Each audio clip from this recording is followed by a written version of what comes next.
Let's go to Doug. Doug is in Boston, Democratic caller. Hi, Doug. You're on with Sebastian Gorka. Oh, hi. An underreported factoid is that the person at the United States Treasury Department who is in charge of directing the sanctions against Iran, Sigal Mandelker, happens to be an Israeli citizen.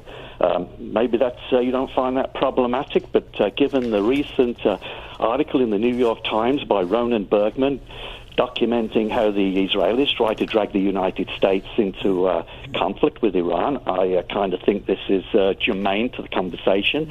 And I'd just like to remind you of a quote by the late Senator Fritz Hollins in May of 2004, in which he said, Iraq was invaded to secure Israel, and everybody knows it. That is a verbatim quote. Perhaps you could benefit us with your knowledge of that area. Thanks a lot, and have a nice day. Happy to, Doug. This, again, is so disturbing. I don't know if this person exists or whether they have Israeli passport or not. But what Doug has just done is demonstrate the innate anti-Semitism of today's Democrat Party. What this caller just did is bring up the hoary anti-Semitic cliche of dual loyalties, just like Rashida Tlaib did. The fact that you have Alexandria Ocasio-Cortez, Ilhan Omar, Rashida Tlaib, proud anti-Semites in the Democrat Party, the face of the Democrat Party, supporters of the outrageous boycott, divestment, and sanction movement, which basically questions the legitimacy of the Israeli state, our closest ally in the Middle East, who actually question the loyalty of congressmen and women who happen to also be Jewish, is where we are today. If you want to see institutionalized racism, especially anti-Semitism, it's on the left, and Doug just gave us a beautiful example, or rather, a disgusting one. Grant is calling from here in the nation's capital. Independent caller. Good morning, Grant.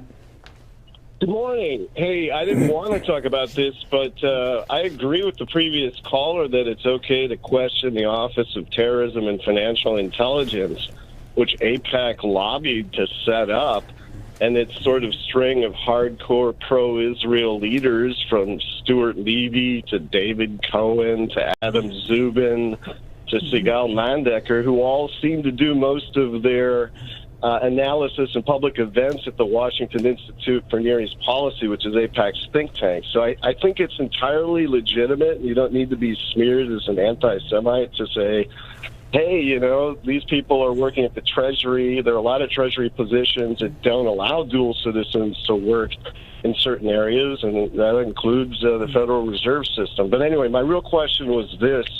There's no such position in U.S. government. You do know that, right? You just stated a fallacy.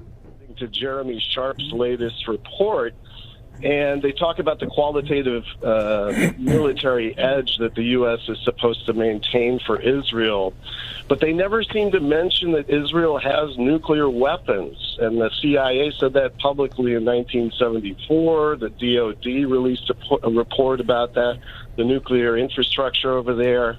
So I'm just wondering if Sebastian and other pundits believe that it might be good to stop lying by omission when talking about the qualitative military edge and start talking about Israel as the leading state Middle East nuclear proliferator instead of dancing. Proliferator? What are you talking about? Who is Israel giving nuclear technology to? Really, you've got to live in the real world, Grant. Try it. You might actually enjoy it. And the idea that you are questioning people because they are pro-Israel, since when is it a sin to support democracies in the Middle East who are invaluable to our intelligence efforts and to stabilizing that region? Again, it is saddening. It is in fact sickening that we have anti-Semitic tropes underlying these seminar callers as C-SPAN. I am pro-Israeli. I always have been. Everything I've said and written supports that nation and its right to exist as the homeland of the Jewish people. The idea that somebody in government supports Israel, yeah, and we support many countries. Israel is one of them. But to question people and list their names because they have Jewish names, only fascists make lists of people with Jewish-sounding names. Grant, Doug, all these people. Stop it.